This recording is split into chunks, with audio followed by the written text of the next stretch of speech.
지난 몇 번의 경제 위기들을 보면은 네. 가장 주목할 수 있고 가장 믿을 만한 신호들이 몇 가지가 있을 거잖아요. 네, 그렇죠. 가장 대표적으로는 뭐 주식시장이 10% 이상 빠졌다 고점에서 네. 뭐 모든 경제 위기는 뭐 당연한 거지만 이거는 네. 선후관계인 거지만 10% 이상 빠지면서 시작되는 거니까 네. 뭐 당연한 겁니다. 10% 이상 빠졌다고 네. 다 경제 위기라고 할 수는 없지만 그렇죠. 10% 이상 빠지면서 20%도 빠지고 30%도 빠지는 그렇죠. 거니까 첫째 마이너스 10% 이상 빠질 것. 그 다음에 좀 어려운 얘기지만 장단기 금리 역전이라는 네. 현상이 있어요. 네. 그게 설명하기엔 너무 길겠지만 네. 세계 자본시장에서 네. 투자 좀 몸을 사려야 된다. 네. 주식에서 빼서 캐시로 좀 넣어놓자라는 그렇죠. 현상이 장단기 금리 역전차로 네. 발생을 합니다. 그러니까 오래 맡긴 금리가 네. 짧게 맡긴 금리보다 더 싸다는 거죠. 그렇죠. 그 이상하잖아요. 말이 안 되는 말도 거잖아요. 예. 절대 그럴 수 없죠. 그러면은 길게 빌려가지고 네. 내가 싸게 계속 투자하면 수익이 난다는 그러니까요. 거잖아요. 그럼 리스크는 사실 네. 긴 게 훨씬 더 큰데. 네, 네. 근데 그렇게 될 정도로 이런 거예요. 방어주 혹시 네. 방어주라는 개념 아시죠? 알죠. 예. 금융위기가 터지면 네. 2008년 같은 경우에는 네. 다 폭락하고 하한가를 맞고 있는데 KT 같은 게 올라요. 아, 예. KT가 좋아서 오른 게 아니라 그 네. 당시에는 KT가 좋아서 오른 게 아니라 펀드 매니저가 주식을 90% 비중을 보유해야 되는데 그죠. 현금 비중을 90% 가져갈 수가 없어요. 네. 현금 비중은 맥스 10% 정도였는데 이제 가진 주식을 다 팔고 네. 가장 안 빠질 것 같은 주식을 사다 보니 네. 그 주식이 아이러니하게 올라요. 모든 사람들이 KT를 원하고 한전을 원하는 거죠. 네. 대충 저기 박아두면 네. 이번 대충 넘어가겠다. 네. 네. 그래서 한전이랑 KT도 안 좋은데도 불구하고 막 지 혼자 오르는 거예요. 네. 이게 방어주에 투자해서 돈을 버는 케이스들인데 네. 네. 인버스보다 어찌 보면 더 안전하게 돈을 버는 케이스인데 그거 또 그런 거죠. 장기 채권도 그런 거죠. 사람들이 장기 채권이 좋아서 사는 게 아니라 네. 그냥 다 싸그리 빼갖고 네. 장기 채권이 이미 너무 비싼데 네. 모르겠다. 아무것도 모르겠다. 몇 년간 아무것도 모르겠으니까 네. 그냥 몇 년 후에 내 돈 고스란히 돌아올 가능성이 99.999%인 네. 5년 후에 장기채를 산다거나 네. 10년 후에 장기채를 사버리는 거예요. 그 장기채에 대한 수요가 계속 증가하면서 그렇죠. 그러면서 금리가 계속 네. 못 버티는구나. 못 버티고 금리는 계속 좁아지는 거죠. 네. 절대로 장기채가 좋아서 사는 게 아니에요. 네. 다른 게 싫어서 살 게 그거밖에 없어서 그쪽에 네. 몰리다 보니까 너무너무 비싸고 아. 너무너무 짜증나는데 어쩔 수 네. 없다. 일단 박아놓자 해서 아. 돈이 몰리니까 장기채 금리가 네. 점점 떨어지는 건데 네. 달리 얘기하면 굉장히 큰 자금들이 네. 큰일 났다. 다 팔자라는 시그널이 된다는 거죠. 네. 통상 장단기 금리 역전이란 너무 어려운 개념을 지금 설명드리고 있는 것 같기도 하지만 아니요. 저희 시청자분들은 다 이해하고 있습니다. 그렇죠. 예. 이미 장단기 금리 역전 현상이 역사적으로 언제 일어났는지 이런 것들도 다 알고 계실 거예요. 그래서 그런 현상들이 일어났을 네. 때 네. 저희 시나리오는 네. 현상들이 두세 가지가 연속으로 이뤄졌을 때 네. 금융위기가 올 가능성이 100%라고는 안 할게요. 어쨌든 네. 7, 80% 굉장히 높아지니까 네. 그럴 때 어떤 투자를 하면 되느냐. 물론 흔히 얘기하는 이제 현금 100% 들고 있어도 돼요. 네. 근데 현금을 100% 들고 있으면 네. 뭐냐면은 친구가 있는데 네. 둘 다 100억씩 있다고 해봐요. 네. 내 친구가 사방팔방에 자산 배분을 해놨어요. 네. 그러면은 현금 하나도 안 들고 있고 네. 그럼 막 계속하면서 친구 돈이 계속 많아지고 있을 거잖아요. 그렇겠죠. 그럼 저는 이제 후달리는 거예요. 네. 저 친구의 자산을 똑같이 사고 싶은데 이미 뒤쳐져서 안 갖고 있으니까 현금만 100% 갖고 있으니까. 근데 그 친구가 100만큼 자산을 갖고 있었는데 네. 갑자기 금융위기가 와서 마이너스 50%가 났다. 네. 그러면은 나는 그 100을 50억에 살 수 있는 거잖아요. 그러겠죠. 2배를 살 수 있는 네. 거잖아요. 그러니까 현금을 갖고 있다는 거는 사실 가치평가를 해보면은 자산을 들고 있을 때 마이너스 50%라고 할 수도 있지만 네. 두 개를 비교만 해보면 네. 내가 그냥 2배가 되는 것과 다름없어요. 현금을 들고 있다는 건 자산 가치가 떨어지면. 그렇죠. 네. 현금 가치가 그냥 2배가 된 거죠. 네. 물론 통장에 똑같은 금액이 찍혀 네, 있겠지만 네, 네. 2배를 살 수 있으니까 그 현금 들고 있다는 거는 경제 위기에 베팅하고 있다는 거죠. 베팅하고 있다는 거죠. 네. 완전 베팅하고 있다는 네. 거죠. 그래서 2008년 기억하시는 분들 많겠지만 네. 그때 증권가에서는 캐시 is king, 현금이 왕이다. 네. 현금이 있으면 정말 그냥 싸그리 담을 수 있어요. 500억짜리 건물이 200억에 금매가 나오고 네. 초대형 기관들에서 사기만 하면 몇 년 후에 그냥 500억으로 바로 반등할 게 뻔한 그런 물건들. 문제는 대출이 안 되겠죠. 네. 은행들도 돈이 없으니까. 그러니까. 그렇겠구나. 그렇죠. 그러니까 캐시를 들고 있으면은 네. 모든 걸 막 10분의 1 가격에 5분의 1 가격에 살 수 있는 거예요. 네. 그러니까 현금이 가장 지루하지만 그럴 때 굉장히 불황 베팅이다. 네. 대신 호황에는 숏이죠. 호황이 오면 손실 보는 거죠. 상대적으로. 그런 상황이고 그렇지만 더 나아가서 현금보다 더 벌 수 있는 방법은 없을까? 경기 불황 때 좋아지는 자산군들은 무엇이 있을까를 보면 방어주랑 비슷해요. 안전자산들이 갑자기 폭주를 하기 시작해요. 그래서 금, 엔화, 네. 달러화, 네. 그 10년물 장기 채권, 뭐 30년물 초장기 채권 이런 네. 것들을 저희가 포트폴리오로 짠 거죠. 아이러니하게 얘네들은 평소에 굉장히 방어적인 성격을 가진 네. 굉장히 안전한 것으로 알려져 있는 네. 자산군들이에요. 그죠. 그러니까 큰 손실이 막 마이너스 30%씩 발생하지 않는 자산군들로 알려져 있는 건데 얘네를 들고 있으면은 2008년 때 뭐 포트폴리오를 잘 짜면 네. 어느 정도나 수익이 났을 것 같나요? 2008년에 포트폴리오를 잘 짰으면 그걸 얘네 5개를 가지고 있으면 20%? 30%? 20%. 진짜 한 50%가 났어요. 아, 플러스 진짜요? 50% 났어요. 플러스 50% 났어요. 1년에? 1년에 13개월 동안. 와. 2008년 1월부터 2009년 1월 말 완전히 다 꼬꾸라져서 정점에 있을 때까지 한 48%, 50%씩. 안전자산으로만 포트폴리오를 구성해도. 그쵸. 그러면은 그게 사실 50%가 낮다라는 거는 네. 그거잖아요. 그쵸. 이게 자산 가격이 폭락한 상황에서 나는 그쵸. 가치가 이만큼 올라와 있는 그쵸. 거죠. 그쵸. 그러면 100짜리가 50이 됐는데 네. 나는 돈이 150이 돼 있어. 네. 그럼 50짜리를 3배를 살 수 있는 네, 거잖아요. 네, 네. 그러면 이들을 안전자산이라고만 얘기할 수 있는가? 그럼 플러스 50%를 기대할 수 있는 그죠. 거는 안전자산이 아니잖아요. 네. 배팅이잖아요. 비트코인에서도 플러스 50% 벌면 많이 번 거잖아요. 그죠. 네. 엄청 많이 본 거죠. 엄청 1년 만에. 그러니까 이거는 밑은 좀 닫혀 있는 네. 평시에는 별로 많이 벌지 못하는 네. 3% 5% 벌다가 네. 우리가 원하는 시나리오 구간에서는 폭발적인 수익을 발생시킬 수 있는 네, 네. 구조다라고 볼 수 네. 있는 거죠. 그러니까 얼마나 좋아요. 네. 그런 식으로 접근을 한다면 누구한테는 불황이지만 네. 누군가한테는 단순히 현금 들고 버텨서 네. 이 불황의 끝에 싸게 사겠어가 아니라 네. 훨씬 더 진취적으로 불황에서는 공격적으로 플러스를 낼 수 있는 전략까지도 선택할 수 있다. 불황이 안 오면? 너무 좋은데? 불황이 안 와도. 또 예. 야, 예를 들어서 달러 예금만 넣어놔도 달러 이자 그쵸, 붙잖아요. 그쵸. 그러니까 우리나라 경기 우리는 무조건 그렇게 해야겠다. 자영업자들은 네. 경기 좋아지면은 좀 약간 손해 보더라도 그쵸. 이거 본업이 그쵸. 잘 되고 그쵸. 안 좋을 때는 그쵸. 이거 해놓은 게 또 해놔야죠. 도망칠 때가 있어야죠. 예. 자영업자들은 불리오의 뭐라고요? 경제 위기 경제 위기를 기회로 그거 언제 나와요? 그 다음 달에 나와요. 다음 달에. 그렇죠, 나옵니다. 네. 그런 거. 근데 이거 입고 나오셔가지고 이 컨셉 자체가 뭐냐면 이런 시나리오 하나가 있지만 사실 모든 케이스를 다 시나리오로 만들 수 있다.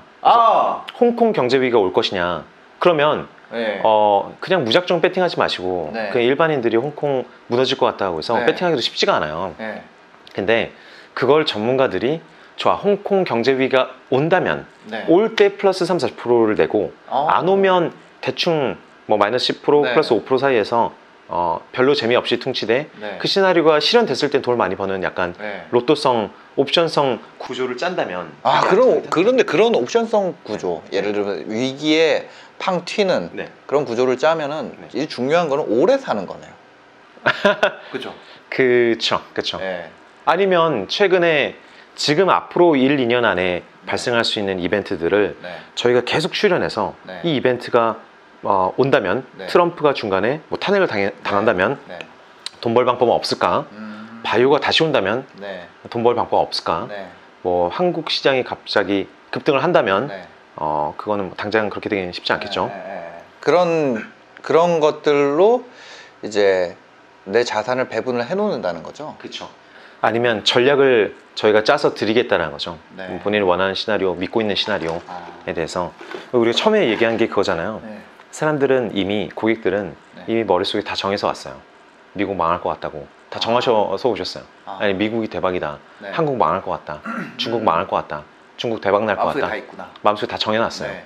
전문가의 얘기는 네. 그걸 더 강화시키기 위해서 네. 자기가 역시 맞았구나 하는 확신을 갖기 위해서 아. 들어오신 거지. 반론을 하면은 네. 가만히 앉아서 듣고 계시다가 네. 잘 들었습니다 하면서 나가서 또 다른 전문가한테 가서 전 중국 망할 것 같은데요. 얘기를 하는 사람 만날 때까지. 만날 때까지. 예. 점집 돌아다니듯이 네. 이 궁합이 맞느냐 확인할 때까지 네. 계속 돌아다니세요. 네. 그런 분들을 위해서 저희도 이제 생각이 전환을 한 거죠. 네. 야 이거 아니야 할 때가 아니라 네. 좋아, 믿고 있는 시나리오가 있다라면 기어이 투자를 하실 텐데 네. 저희가 트레이딩을 하셨던 또 이제 알고리즘 같은 걸 짜볼 줄 아는 사람들이 똑같은 시나리오를 가장 아름답게 네. 실행할 수 있는 방법, 가장 저위험으로 가장 많은 수익을 얻게 네. 접근할 수 있는 로직을 짜서 드리자. 패키지로. 너무 좋은 것 같아요. 재밌겠죠. 네. 투자하실 겁니까? 아, 해야죠. 좋습니다. 저는 분리오. 분리오에. 아, 근데 그 분리오는 뭐예요? 그게 저건가요? 뭐 로보 어드바이저 같은 건가요?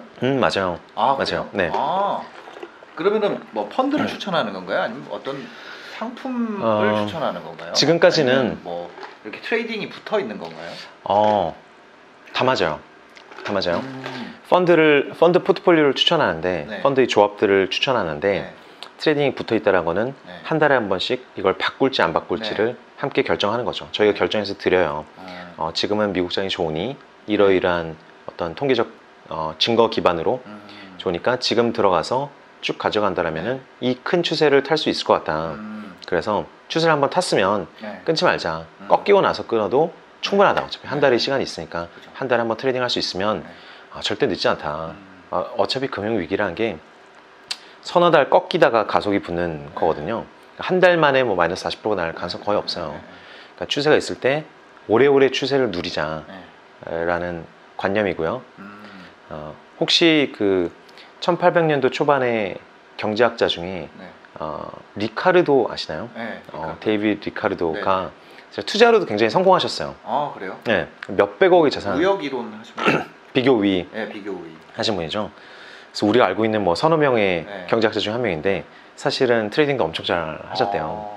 네. 그분이 친구들한테 조언을, 돈 버는 방법을 조언해 준 게 두 가지가 있는데 네. 지금까지 전해지고 있는 이야기가 있는데 네.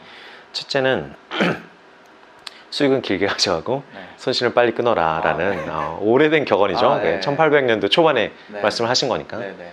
그 두 번째는 공짜 옵션을 마다하지 마라. 그러니까 공짜 기회를 마다하지 마라 네, 네. 라는 두 가지 얘기였었는데 아, 거기 나온 게 이제 추세 추정인 거죠. 네. 하락 추세는 그냥 빨리 끊어버리고 장기 추세는 가져가야 된다. 네. 이게 자산 배분에서도 진짜 맞아요. 부동산이 됐건 네. 뭐 주식이 됐건 삼성전자가 됐건 네. 돈을 많이 버신 분들을 보면 네. 버신 돈의 대다수가 장기 추세에서 돈을 벌었어요. 아, 그러니까 자산 배분을 아무리 잘해놔도 네. 결국 돈은 어디서 나오냐면은 그 중 하나라도 장기 추세가 발생했느냐에서 나와요. 그러겠죠. 그렇죠? 네. 10년에 걸쳐 200%, 300%가 네. 오르는 자산이 있어요. 10루타. 10루타짜리가 나와요. 네. 자산으로도. 네. S&P가 그랬고 네, 네. 뭐 어떨 땐 금이 10년 내내 오를 때가 있고 네. 그런 구간들이 있는 거죠. 요는 결국 자산 배분을 하고 이런 것들은 돈을 벌리려면 그 중 하나에서 10루타가 나와야 된다는 네, 거죠. 네. 그 중간에 끊으면 안 된다. 네. 끝까지 먹어야 된다. 끝까지 네. 다 먹어야 100% 벌었을 때 끊거나 네. 50% 벌었을 때 끊으면 안 되고 네. 10년간 300% 가는 것을 네. 붙잡고 있어야 된다. 강남 아파트가 됐건 뭐가 됐건 맞아. 음, 그러니까 추세가 생각보다 길게 간다라는 거 길어요. 아니에요? 예. 이게 안 끝나더라고요. 안 끝나요. 끝나면 약간 좀 끝나면 타야지 이런. 그렇죠, 그렇죠. 절대 안 끝나요. 네. 절대 안 돼요. 그 끝나면 그 거대한 추세는 끝나면 끝이에요. 끝이더라고요. 영원히 다시 뭐 네. 반등하지 않습니다. 아, 맞아. 그런 것 같아요. 예. 경제가 생각보다 더 거인인 것 같아요. 네. 그래서 막 처음에 배울 때는 우리가 처음에 경제에 대해서 네. 막 배우고 저처럼 이제 처음 배우는 분들 같은 네. 경우는 제일 오해하는 게 우리가 경제사를 네. 처음 공부할 때 몇백 년을 한 3시간 만에 경제사를 책을 보잖아요. 그러니까 경제가 되게 짧게 느껴져요. 그래서 내가 원하면 IMF 때 책 빼가지고 보면은 이렇구나, 이렇게 움직였구나 이러잖아요. 그러니까 앞으로의 일도 그런 뭐라 그래야 되지? 우리가 그 전에 거를 압축해서 처음 딱 공부를 하니까 여기서 이제 알았어. 알았다. 이러고 나서 딱 이제 현재 시장에 들어오면 하루하루가 너무 긴 거죠. 맞아요. 하루하루가 맞아요. 처음 들어와서. 맞아요. 근데 시간이 지날수록 이제 알게 되죠. 되게 한참 걸리는구나 이게. 그리고 금융위기도 막 갑자기 오늘까지 좋다가 내일 막 망할 것처럼 막 이런 게 아니구나.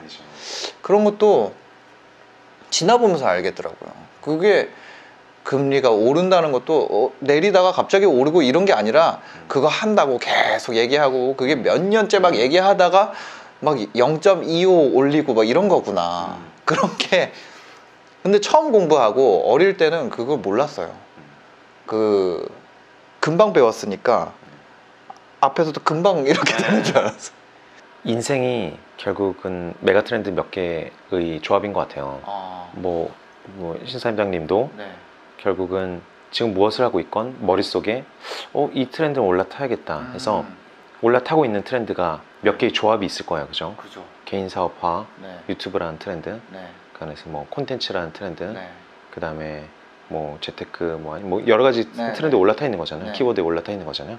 그리고 그게 짧은 트렌드들은 그 각자의 수명이 있다는 거 알잖아요. 이건 네. 3개월짜리 트렌드고 이건 10년짜리 트렌드다 최소한. 그런 게 있잖아요. 그렇죠. 그게 누구나 자기 인생의 결국 트렌드 배팅이거든요. 이건 이렇게 변화하는 트렌드다. 네. 저런 게 뜨고 있다. 미국이 뜨고 있다. 네. 일본과 멀어지고 있다. 이런 트렌드. 중국이 뜨고 있다. 네. 그런 몇 개의 트렌드를 잡아서 잘 배팅을 하면 무조건 장기 투자라는 말씀을 드리고 싶지 않지만 네. 큰 트렌드 배팅이기 때문에 5배, 10배가 가는 트렌드 몇 개는 놓치더라도 몇 개 올라타서 거기서 자산 중 5분의 1이 거기 들어가서 5배가 나면은 네. 그래도 전체 자산의 50% 이상의 기여를 하게 되는 거죠. 나머지 자산은 제자리에 있더라도 설령 그렇다 하더라도 예. 또는 유동성의 역할을 해줄 수도 있고요. 장단기금의 역전은 나왔고요. 네. 이제 미국장이 10% 이상 빠진 거는 네. 오락가락 하고 있죠. 네. 10% 이상 빠질 때부터 네. 그런 포트폴리오를 짜도 뭐 충분하다. 네. 조금 늦어도 괜찮다. 그런 거고 현금이나 유동성 두둑히 네. 따로 보관해 두시면 좋을 것 같고 뭐 달러화 같은 것도 굉장히 좋은 곳이죠. 다음 위기 때 근데 달러화만 오른다는 보장은 없어요, 솔직히. 그렇죠. 그죠? 그렇죠. 그렇죠. 다음 위기는 달러화가 붕괴되면서 나올 수도 있는 거잖아요. 그건 모르는 거죠. 모르는 거죠. 네. 그러니까 늘 그랬다고 해서 네. 다음에도 그럴 거라고 생각하면 안 되고 네. 달러화가 무조건 강하다라는 것도 반복되어 온 패턴인데 네. 지난 위기 때 대비 지금 그게 훨씬 더 많은 사람에게 알려져 있고 사람들이 신화로 믿고 있는 네. 사실이에요. 이번에는 거의 100% 무슨 일이 발생해도 달러는 오르겠다. 네. 2008년에 그 정도는 아니었거든요. 네. 오르긴 올랐지만 폭주하긴 했지만 지금은 전 세계 모든 헤지펀드 뿐만 아니라 일반인들까지 금융위기 오면 달러화 사야지 네. 라고 하고 있는데 과연 그럴지는 모르는 거죠. 그러니까 대응을 해도 늦지 않다. 그건 모르는구나. 모르죠. 모르는구나. 모르죠. 그러니까 금도 모르는 거잖아요. 금도 모르죠. 그 패턴이 반복될 거라는 트렌드에 베팅을 하는 거라면 해도 괜찮다. 혹은 뭐 진짜 모르는 거야. 비트코인이 폭주할 수도 있고요. 진짜 그렇게 더 열면 네. 그 가능성을 네. 더 열어서 생각하면 진짜 모르는 거죠. 진짜 모르는 거죠. 네. 진짜 예를 들어서 현금이 많은 사람들이 저금리여서 네. 현금 뭐 그런 얘기를 하잖아요. 네. 현금을 들고 있을 이유가 하나도 없다. 네. 모든 사람들이 그렇게 믿고 있어요. 네. 과연 그럴까도 모르는 거죠. 그렇죠. 최악의 케이스는 이 경제에 발생할 수 있는 투자에 발생할 수 있는 최악의 케이스는 저는 이거라고 생각해요. 네. 거의 현금을 제외한 모든 자산이 네. 매년 마이너스 10%씩 떨어진 거야. 현금 외에.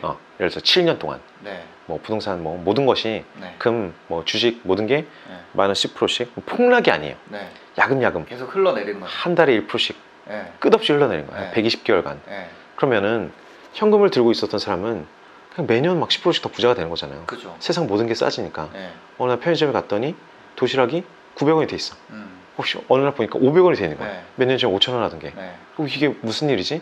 빌딩을 살려고 보니까 100억짜리가 막 12억이 돼 있어요. 연 10%짜리 디플레이션이 계속 온다는 거 아니에요? 그게 최악의 케이스죠. 우리가 네. 가장 상상하기 힘든 네. 최악의 시나리오 중 하나예요. 네. 그럴 때는 어떻게 돈 벌어야 되냐. 왜냐면 금리도 사실상 그 정도 되면 다 마이너스 네. 돼 있을 거란 말이죠. 그럴 때는 되게 역발상적으로 ELS 같은 게 되게 좋은 상품이 될 수 있죠. 그러니까 폭락만 안 하면 네. 플러스 3% 주는 5% 주는 네. ELS 들고 있으면은 폭락을 안 했기 때문에 모든 자산이 떨어지는데 계속 플러스 5%가 나와요. 네. 뭐 그런 걸 잘 짰을 때 큰 돈이 될 수도 있고요. 그런 때가 오면은 나라에서 돈을 겁나 찍지 않을까요? 모르겠다. 인플레이션을 일으키기 위해서. 네. 근데 그 많은 사람들이 나와서 확신에 차서 얘기를 하잖아요. 네. 금융위기가 오면 네. 예를 들면 이런 식으로 얘기를 하잖아요. 금융위기가 오면 금을 해라. 금을 사 모아 놓으면 된다. 아니면 달러를 하면 된다. 역사적으로 달러가 안 오른 적은 없었다. 금융위기 때. 그런 얘기들을 하잖아요. 맞아. 그것 자체도 어떻게 보면 위험한 거네요. 위험하죠. 근데 그분들이 틀리면 무슨 얘기를 하냐면은 네. 그분들이 틀리면 그렇게 얘기해요. 아, 이렇게 될 줄 누가 알았냐? 세상에 이걸 달러가 무너질 걸 예상한 사람이 누가 있었겠느냐? 당연히 달러가 오른 거라고 전 세계 모든 사람이 모든 학계에서 설명해왔기 때문에 네. 내가 틀린 건 내 탓이 아니다. 그럼 그 전에 다시 10년 전으로 돌아와서 달러 붕괴될 수 있다. 그러면 웃기는 소리 하지 말라고. 네. 절대 그런 일 없다. 부동산은 붕괴되지 않는다. 네. 뭐 막 어쩌고 저쩌고 하는 거죠. 네. 근데 그때 되면 정말 염치 없게도 네. 야 이걸 누가 알았겠냐.